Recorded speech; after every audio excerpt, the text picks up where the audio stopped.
Okay, magandang araw mga ka-alien. Dito na naman po tayo sa panibagong video.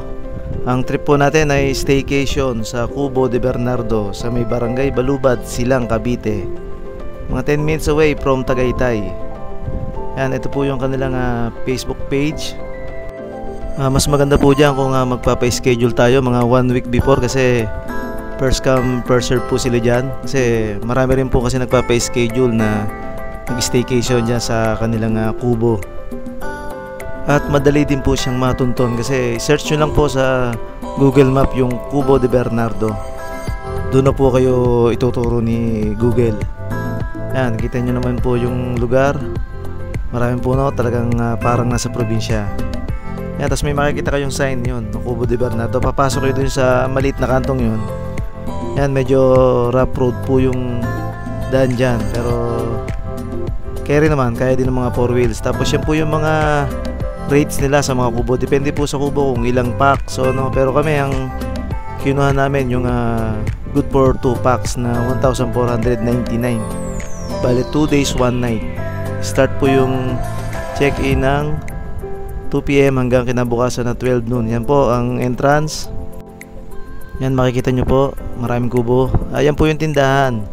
Diyan po kayo unang pupunta pagka punta nyo dyan sa site. Bale 1 week before dapat magda-down po kayo ng 50% na down payment para makapagpa-reserve po kayo ng kubo. Bale yung pina-reserve po namin ay yung good for 2 packs na 1,499. Nag-down po ako ng 750. Tapos dumaan ako doon sa tindahan para mag full payment.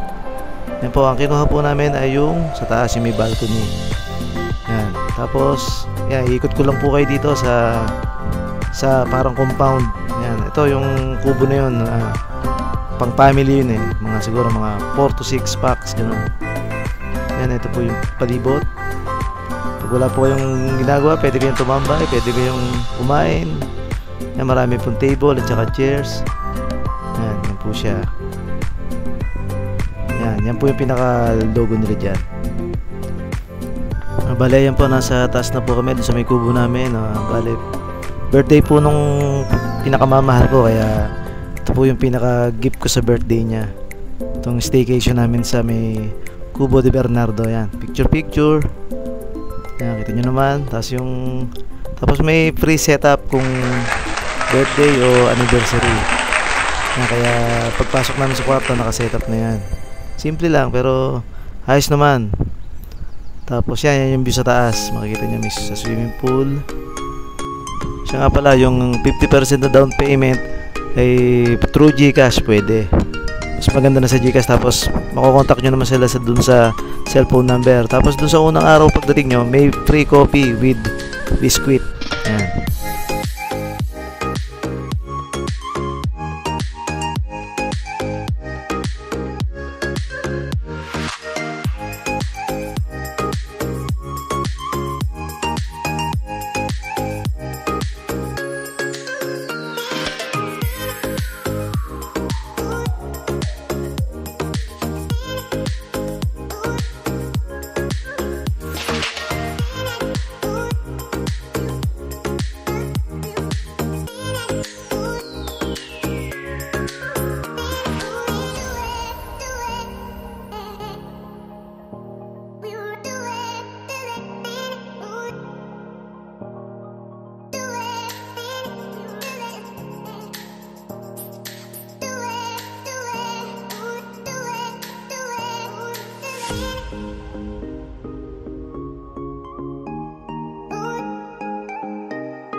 Okay, after po nung aming maghapong paliligo, yan na po, paggabi na po.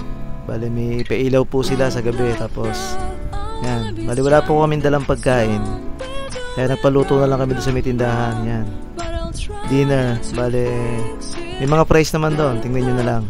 Tapos yan, chicken adobo po yung aming kinaluto. Good for 3 to 4 person, pero dalawa lang kami. Tapos, tig-dalawang rice kami. Tapos dahil doon sa promo, free breakfast kinabukasan. Yon, yung hot silog. Kasama na po yon. May libre pang pakape. Yan po yung view sa baba nung umaga na yan. Tapos maliligo uli kami niyan. Pero syempre picture muna kami. Suot namin yung aming uniform, yung subpar syempre. Picture po sa labas. Yan, ligo na naman. Enjoy lang, enjoy.